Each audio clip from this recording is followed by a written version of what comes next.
So you want to sell your home, right? Yeah, this is my home, and I want to sell it for $8 million. $8 million? Hold up. Pricing your home is the single most important factor in selling your home. In this video, we're gonna go over pricing your home correctly so you can actually sell it. Hey there, homeowners. Welcome back to Selling Your Home, a complete guide series. I'm James Santiago, and I'm a real estate agent here in Houston, Texas. And today we're tackling a big one: how to price your home right. Pricing your home correctly is hands down the single most important factor in selling your home. It can mean the difference between a quick sale and a property that just sits there on the market and having your listing expire without your home being sold.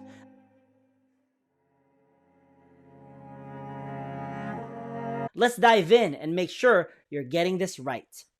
First things first, pricing your home too high can scare off buyers. Oh, no. Leaving your property to sit on the market for weeks or even months. And once your property is sitting there for many months, it's considered a stale listing. And having a stale listing can make buyers think, oh, there must be something wrong with the property, that's why it's not selling. And pricing it too low, well, you're practically leaving money on the table. The goal is to find that sweet spot that reflects your home's true value. Your real estate agent can generate comparables and tell you that sweet spot. But between pricing slightly higher than the sweet spot and pricing slightly lower than the sweet spot, I would lean on pricing slightly lower than the sweet spot. Anything higher than the sweet spot can scare off buyers, especially on a market with high competition. While pricing slightly lower than a sweet spot can attract many viewings.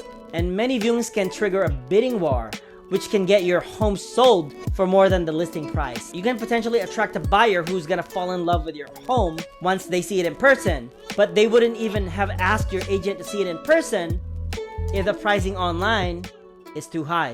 The truth is, even the best marketing, staging, and photos cannot make up for a poorly priced home. That's why pricing your home correctly is the single most important factor in selling your home for the shortest amount of time, for the least amount of hassle, and for the most money. Step number 1, know your market. Is it a seller's market with lots of buyers and a few homes? Or is it a buyer's market where you'll face more competition? Local market conditions have a big impact on how you should price your home. And right now, it's neither a seller's market or a buyer's market. It's actually worse.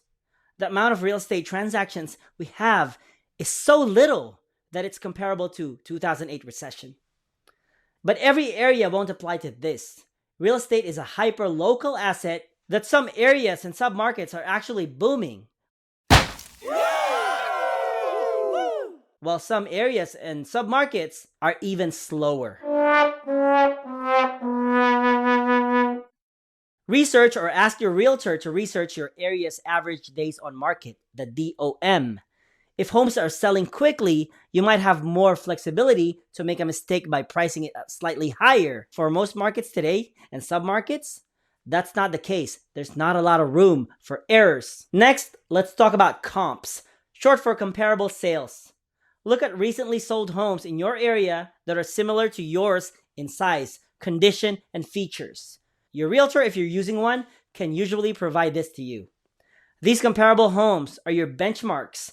Remember, you as a seller only get to decide what your home will list for, but your buyers get to decide what your home will actually be sold for. The buyers decide what they can buy and what they will buy, if they will even buy at all, based on their ability to buy, based on the economy, and based on the homes that are available other than the ones you are selling as a seller. Let's say your neighbor's 3-bed, 2-bath home just sold for $350,000, and it's nearly identical to yours. That's a strong indicator of what buyers might pay for your home. But remember, comps need to be recent. A sale from a year ago does not reflect today's market. Buyer demand plays a huge role. If your area has lots of buyers competing for homes, you might price slightly higher to test the waters, but in a slow market, you'll want to stay more conservative, probably even price slightly lower than the competition. That is if you really want to sell. Tools like Google Trends or real estate platforms can help you gauge interest in your area. And don't underestimate the power of pricing strategically lower to spark a bidding war. Listing your home slightly below market value can create a sense of urgency and lead to offers that exceed your expectations. Are you feeling overwhelmed?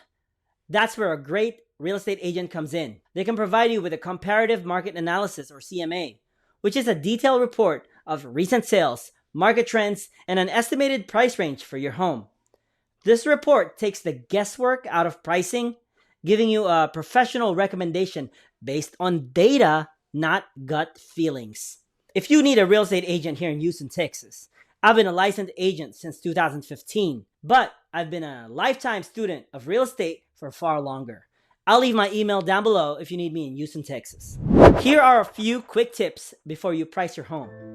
Number 1, stay realistic. Your home is worth what buyers are willing to pay, not what you emotionally think it's worth. And number 2, avoid round numbers. Pricing at $499,900 instead of $500,000 can actually make a psychological difference. Number 3, be ready to adjust. If your home isn't getting offers a couple of weeks, it's okay to reassess and lower the price slightly.